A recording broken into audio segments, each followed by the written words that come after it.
Halo, assalamualaikum adik-adik. Selamat malam. Kembali lagi dengan Pak Dava ya.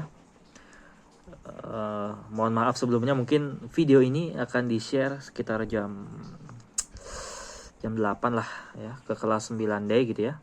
Terima kasih Bro Gavin dan yang lain dan kawan-kawan. Maaf mungkin di-share-nya malam-malam gitu ya. Karena Bapak nggak mau mengganggu waktu libur adik-adik gitu. Jadi sekalian saja belajar sambil sebelum tidur untuk esok hari. Esok hari ini Bapak akan menjelaskan di pelajaran pendidikan Pancasila, pelaksanaan hak dan kewajiban. Supaya di kelas tidak Bapak aja yang ngomong nih, ceramah gitu ya.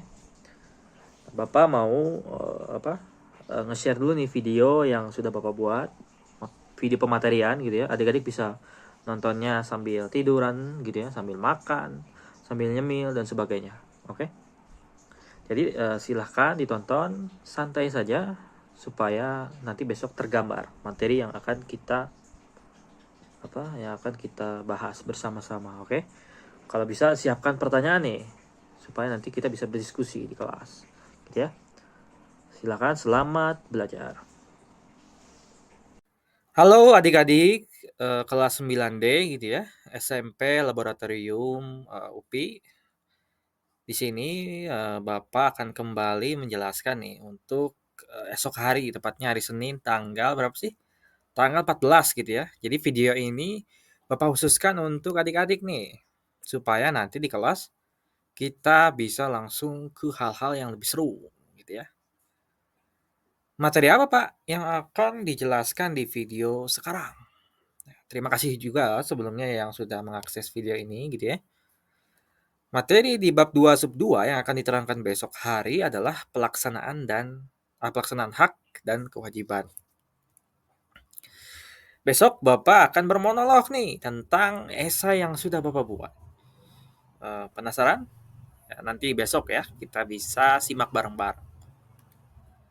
Lanjut saja Pak, langsung ke materinya. Jadi, seperti yang kita bahas sebelumnya gitu ya, di pertemuan sebelumnya, sudah ditanyakan nih oleh Bapak pertanyaan eksistensial tentang apakah manusia itu baik atau jahat gitu ya. Jika manusia terlahir baik, apa konsekuensi logisnya? Dan jika manusia terlahir jahat, apa konsekuensi logisnya gitu ya. Bapak sangat respect gitu ya, respect sekali dengan pendapat adik-adik yang luar biasa. Bahkan ada yang bilang bahwa bukan terlahir baik atau jahat, tetapi manusia itu terlahir seperti kertas kosong. Ya, itu pendapat Locke ya.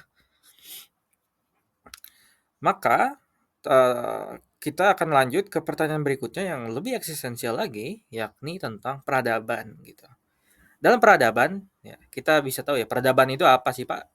Peradaban itu kan semacam katakanlah konstruksi masyarakat manusia gitu ya, di mana manusia berkumpul gitu ya, menciptakan tidak hanya bangunan-bangunan megah gitu ya, tetapi juga nilai-nilai gitu. Padahal sebenarnya kan kita juga punya sisi keindividuan kita gitu ya. Kita punya sisi yang lebih privat, lebih katakanlah lebih tertutup gitu ya, sebagai individu yang eksis.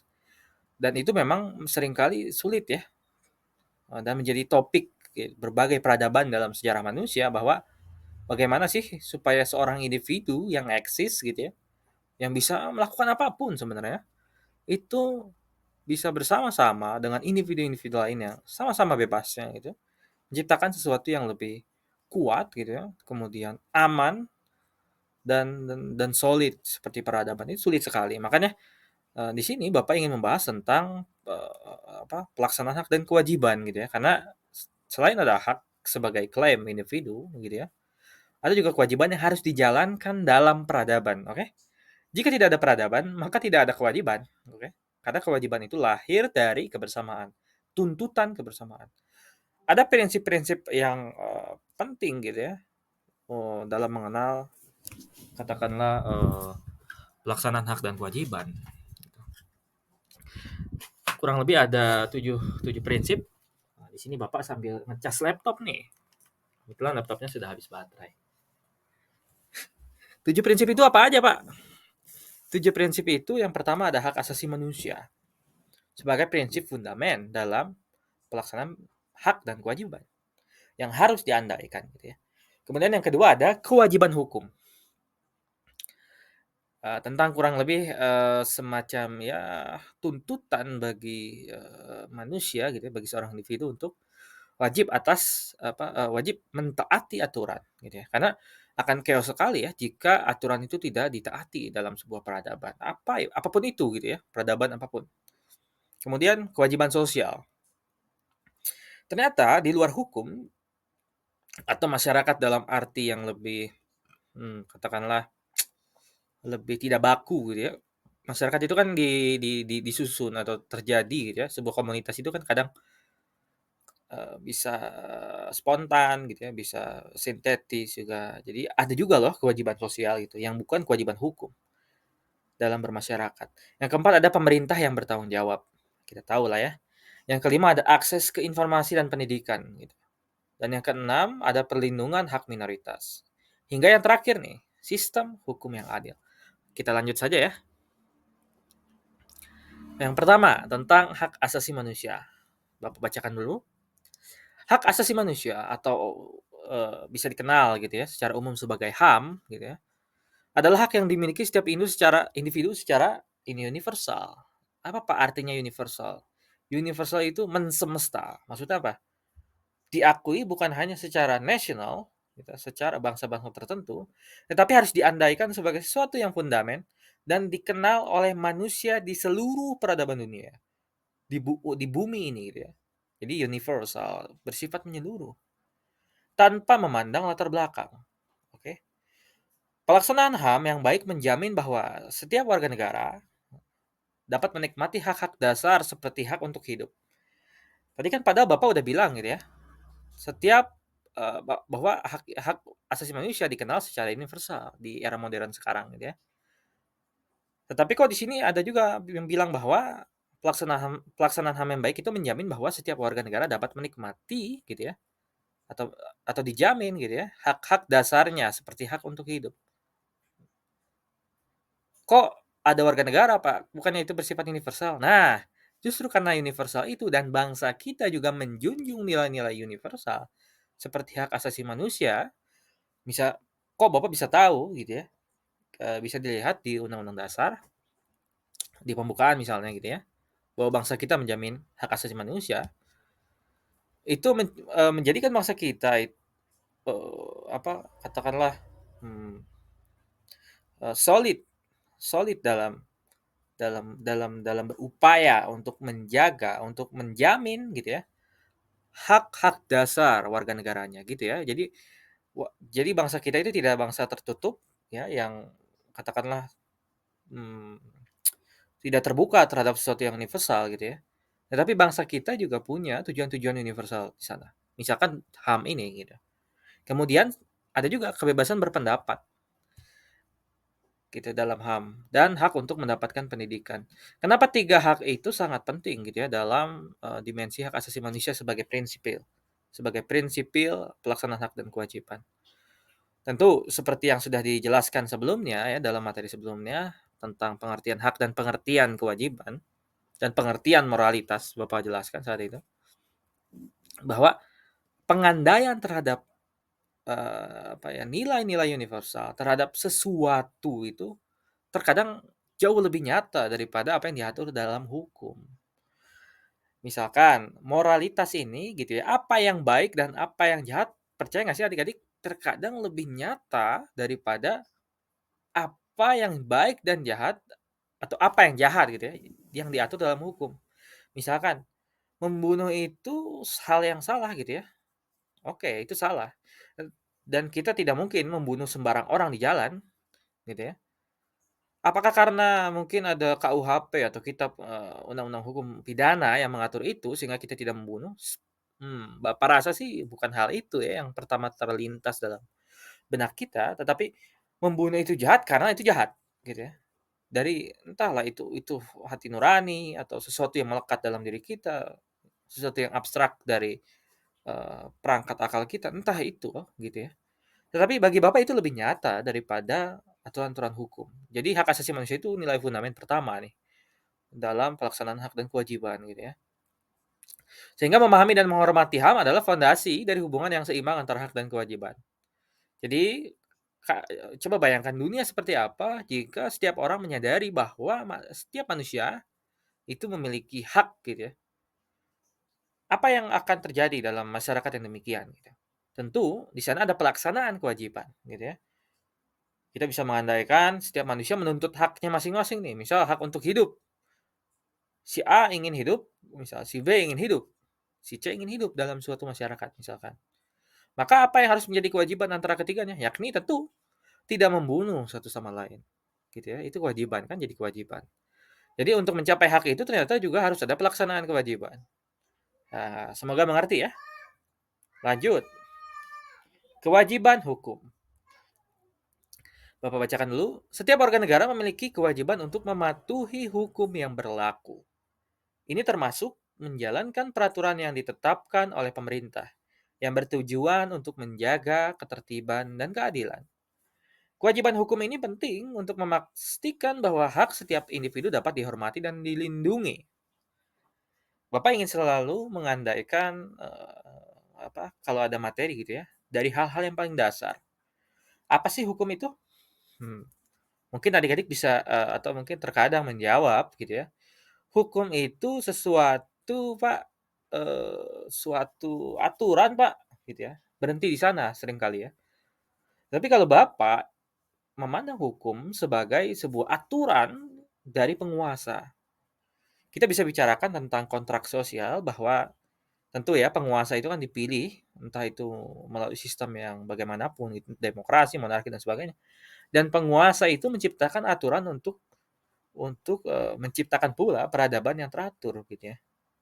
Kita pada akhirnya untuk hidup bersama kita harus mengandaikan adanya penguasa juga gitu. Kemudian aturan-aturan itu yang menciptakan kestabilan dalam masyarakat gitu ya. Menciptakan kewajiban hukum bagi setiap warga negaranya. Seperti tadi ya, kalau sebelumnya yang di hak asasi manusia misalkan, semua orang itu berhak hidup misalnya. Itu hak yang diandaikan ada secara universal.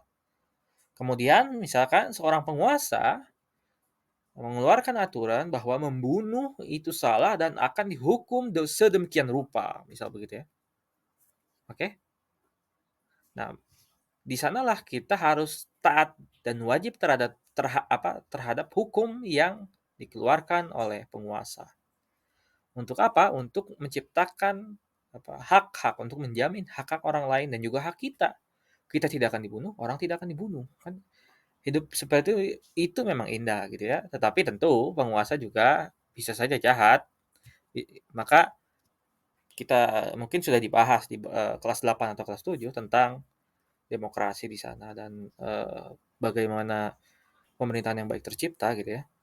Tetapi intinya adalah bahwa kewajiban hukum, jika setiap orang melaksanakan hukum yang baik, jika hukum itu baik dan dikeluarkan oleh pemerintah yang baik, oleh penguasa yang baik, Bapak rasa peradaban yang baik akan tercipta. Gitu ya. Lanjut. Mungkin adik-adik dalam pikirannya bertanya, Pak, apakah hidup sekonyong-konyong tentang suatu aturan baku aja Pak, gitu ya. Jadi yang baik dan yang jahat selalu diatur dalam hukum saja, gitu. Apakah demikian Pak? Sayangnya tidak. Manusia ini punya kelebihan yang mungkin juga kekurangan gitu ya, bahwa kita itu tidak hanya makhluk simbolik, tetapi juga makhluk yang merasa gitu ya, punya kepekaan tertentu terhadap rasa-rasa.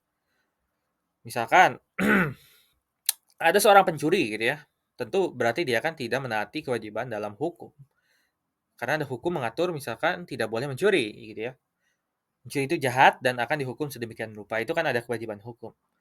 Tetapi pernah nggak sih merasa bahwa pencuri itu tidak hanya dihukum secara hukum gitu ya, tetapi secara sosial. Ternyata secara sosial juga si pencuri ini mendapatkan hukuman gitu ya. Karena ia tidak menaati kewajiban sosial. Jadi kewajiban sosial ini juga nyata adik-adik. Nyata sekali dalam kehidupan kita sehari-hari gitu ya. Bapak bacakan, selain kewajiban hukum, warga negara juga memiliki kewajiban sosial untuk berkontribusi pada masyarakat. Ini mencakup apa saja, Pak? Misalkan tindakan seperti menghormati orang lain, membantu sesama, dan berpartisipasi dalam kegiatan sosial. Kewajiban sosial memperkuat solidaritas dan kerjasama antar warga, gitu ya. Jadi kita itu bukan robot, kita juga bukan katakanlah simpanse gitu ya, yang tidak punya kepekaan terhadap rasa-rasa yang lebih abstrak dalam kehidupan ini. Kita ini adalah manusia, manusia yang memiliki orang boleh bilang itu akal, orang boleh bilang itu rasio, yang entah bagaimana menuntun kita terhadap tidak hanya sesuatu yang konkret, baku, dan membosankan gitu ya, tetapi kehidupan juga terkadang direfleksikan sebagai sesuatu yang entahlah itu ya, eksistensial, kemudian apa ya, dalam gitu ya, sesuatu yang dalam gitu ya. Maka norma-norma dalam kehidupan sosial juga juga diandaikan untuk wajib gitu ya, untuk dilaksanakan oleh setiap individu untuk menciptakan masyarakat atau peradaban yang stabil dan aman gitu ya. Lanjut nih. Nah, lanjut ke pemerintah yang bertanggung jawab. Tadi kan ada kewajiban hukum gitu ya. Kewajiban hukum kita harus taat terhadap penguasa dan aturan-aturannya. Sini ada juga pemerintah yang bertanggung jawab sebagai prinsip dari pelaksanaan hak dan kewajiban. Siapa sih pemerintah itu gitu ya? Mari kita mengandaikan sesuatu secara lebih mendasar, lebih fundamental. Pemerintah itu siapa? Apakah sebuah meta kecerdasan yang wah, luar biasa gitu ya? Orang-orang yang cerdas, yang punya kecerdasan setingkat misalkan ChatGPT atau sesuatu manusia setengah dewa, apakah demikian gitu ya? Sayangnya dalam sejarah pemerintah itu juga manusia. Oke? Pemerintah itu adalah orang-orang kita yang kita pilih gitu ya kalau dalam sistem demokrasi.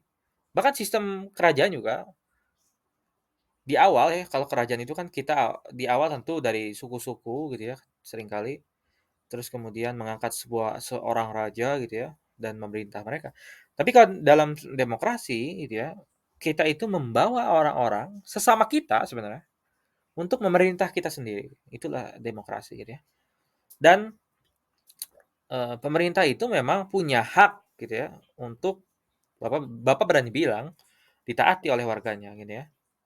Karena kalau tidak ditaati tentu untuk apa adanya pemerintahan gitu ya. Nah, tapi pemerintah juga berkewajiban untuk bertanggung jawab terhadap warganya. Apakah bertanggung jawab sekedar bertanggung dan berjawab? Tentu tidak. Bertanggung jawab itu juga artinya apa, ada ketulusan di sana, ketulusan gitu ya. Ada sebuah nilai-nilai yang perlu dijaga oleh pemerintah ya untuk benar-benar bertanggung dan berjawab. Seperti apa, Pak? Misal Bapak bacakan di sini ya. Pemerintah memiliki tanggung jawab untuk melindungi hak-hak warganya dan memastikan keadilan sosial. Coba, pemerintahan atau negara seperti apa jika negara dan pemerintah di dalamnya itu tidak menjamin dan melindungi hak-hak warganya dan memastikan keadilan sosial ekonomi itu terjadi. Bapak rasa itu bukan suatu negara atau pemerintah yang kita idam-idamkan gitu ya. Pemerintah itu harus transparan, akuntabel dan responsif terhadap kebutuhan masyarakat tuh. Jadi harus inklusif ya. Dengan pemerintah yang baik, bisa dibaca, dengan pemerintah yang baik, hak-hak warga dapat terlindungi dan kewajiban dapat dijalankan dengan efektif. Coba bayangkan suatu negara yang pemerintahnya baik sekali ya, tidak anti kritik, kemudian dekat dengan warganya gitu ya, tetapi juga tegas gitu dan berwibawa di mata warga. Sepertinya itu negara yang suatu ideal sekali gitu ya. Semoga bangsa kita bisa demikian atau mungkin sudah. Akan itu menjadi pro kontra mungkin. Lanjut saja ya ke akses akses ke informasi dan pendidikan. Bapak bacakan, warga negara itu berhak mendapatkan informasi yang tepat dan pendidikan yang berkualitas. Akses terhadap informasi dan pendidikan membantu individu untuk memahami hak dan kewajiban, serta mendorong aktif dalam kehidupan bermasyarakat dan bernegara. Nah, makanya Bapak punya pertanyaan nih, apa yang membedakan masyarakat pramodern dengan masyarakat modern, gitu ya?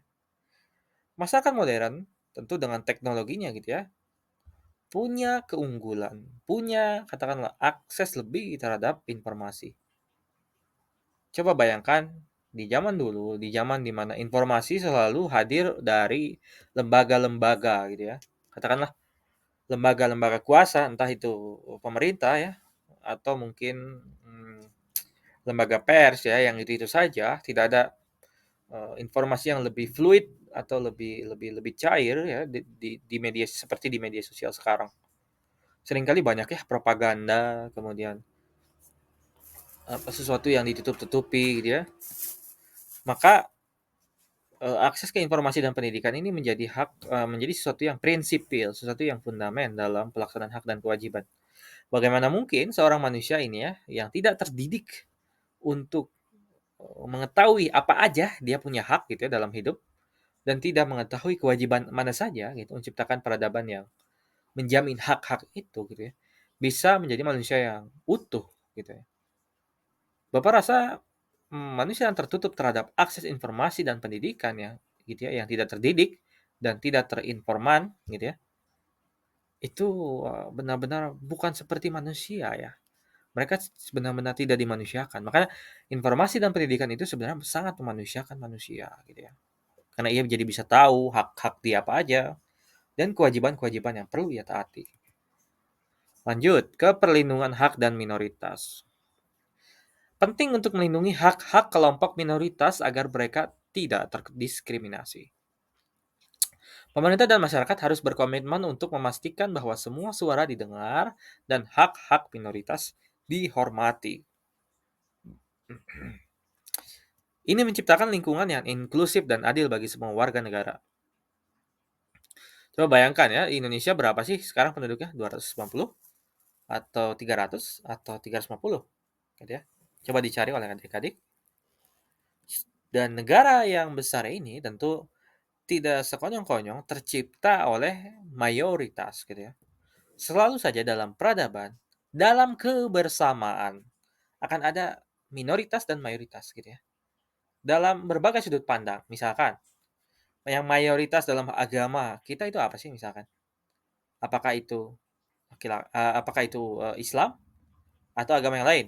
Misalkan di Indonesia tentu Islam ya sebagai mayoritas karena jumlahnya lebih banyak dan katakanlah ya ya kuasanya juga di sana seringkali lebih banyak gitu ya. Seringkali kita harus akui itu.